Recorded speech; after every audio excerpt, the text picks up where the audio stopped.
I'm 73 years old, and I'm about to tell you something that might make you uncomfortable. Almost everything we're taught about getting older is wrong, and the hardest part is this: the people who are supposed to tell us the truth are our parents, our teachers, society as a whole either didn't know it themselves or passed along the same myths they inherited. I believed those myths for most of my life. For 50 years, I thought I had everything figured out. I built a career. I bought the house. I earned respect. From the outside, my life looked like a success story. Then, at 52, something happened that shattered that illusion completely. I had what doctors calmly call a cardiac event. That's just a polite way of saying my heart nearly killed me. I was sitting in a meeting, talking about quarterly projections, when the room started to spin. The next thing I knew, I woke up in a hospital bed with tubes in my arms and my wife crying in the corner. The doctor told me I was lucky. I had just come face to face with my own mortality, and they called it luck. And you know what? They were right. Because lying there, with nothing to do but think, I realized something terrifying. I hadn't really been living. I'd been operating on autopilot. I was checking boxes, meeting expectations, and chasing goals I never stopped to question. What haunted me most was this thought: if I had died that day,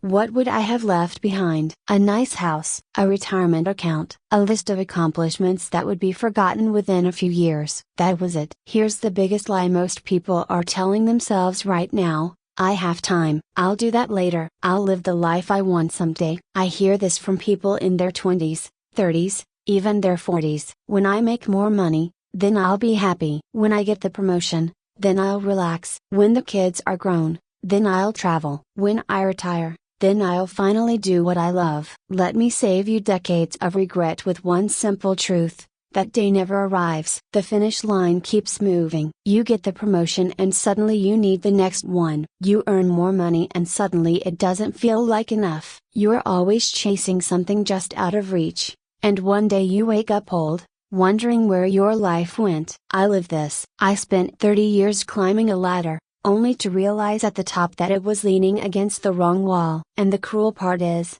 you can't rewind time and start over. Time doesn't work that way. No one tells you this when you're young, but success is a terrible life goal. I say that as someone who achieved everything he set out to achieve. The titles, the money, the admiration, it all feels incredible for a moment. Maybe a day or two. Then the feeling fades, and you're right back where you started, hungry for the next achievement, the next hit of validation. It's a treadmill that never stops. A close friend of mine died at 68. He worked 70-hour weeks his entire life, built a multi-million-dollar business, and never took a real vacation. He always said he'd slow down next year. Next year came, and he had a stroke. At his funeral, his son stood up and said, "My father was a successful man, but I barely knew him." That sentence still echoes in my head. Your deepest regrets won't be about the things you tried and failed at. They'll be about the things you never did at all. I don't lie awake thinking about bad business decisions. Those don't matter anymore. What keeps me up are the experiences I postponed, the trip I never took,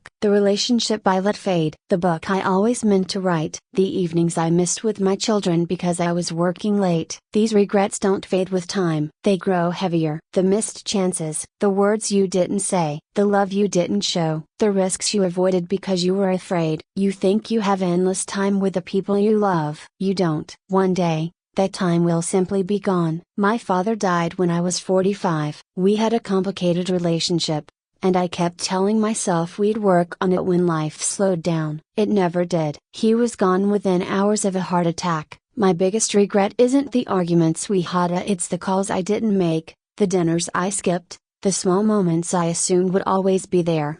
After my heart attack, I changed my life. I stepped back from work. I started saying no to things that didn't matter and yes to things I had delayed for decades. In the last 21 years, I've learned more about life than in the first 52 combined. What matters turned out to be painfully simple: time with people you love, work that feels meaningful to you, experiences instead of possessions, presence instead of distraction. I know this sounds obvious. When I was younger, I would have dismissed it. I had responsibilities, bills, pressure, and yes, Those are real. I'm not saying abandon your life. I'm saying don't trade what truly matters for things that ultimately don't. Ask yourself this, honestly, if you died tomorrow, would you be satisfied with how you've lived so far? Not impressed, not successful, just satisfied. If the answer is no, what are you waiting for? What feels so important that you're willing to gamble your one life on it? I'm 73 now. I've been fortunate to stay healthy since that heart attack, but I wake up every day aware that my time is borrowed. All of ours is. Most people don't realize that until it's too late. I look at my grandchildren and see the same patterns I see everywhere: stress, anxiety, endless striving. They're making the same mistakes I made. I try to tell them what I've learned, but I understand why it doesn't always land. When you're young, you're inside the storm. You can't see the patterns yet. You think the rules don't apply to you. That's why I'm saying this now, because maybe someone will hear it in time. Maybe someone will choose differently. You are getting closer to death. That's uncomfortable to hear,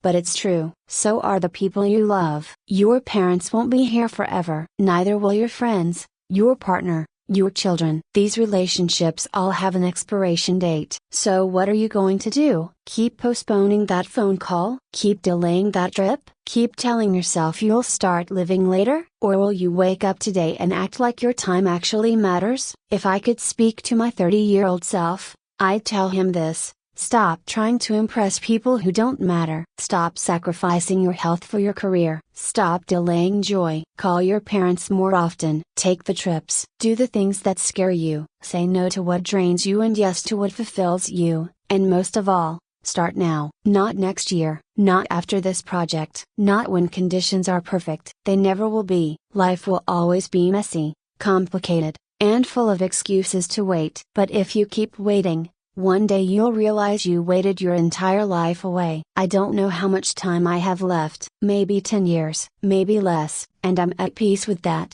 because these last 21 years have been the richest of my life. Not because I earned more, but because I finally lived on purpose. That's the irony. When you truly understand that time is limited, you stop wasting it. You stop postponing happiness. You stop waiting for the right moment and start creating it. You have a choice today. Keep living the same way, chasing more and putting off what matters, or wake up and realize that the life you're waiting for has to start now. Don't wait until you're 73 to understand this. Learn from my mistakes. Live intentionally. Prioritize what matters. Stop waiting for someday. Someday is today. It always has been. The clock is ticking. What are you going to do with your time?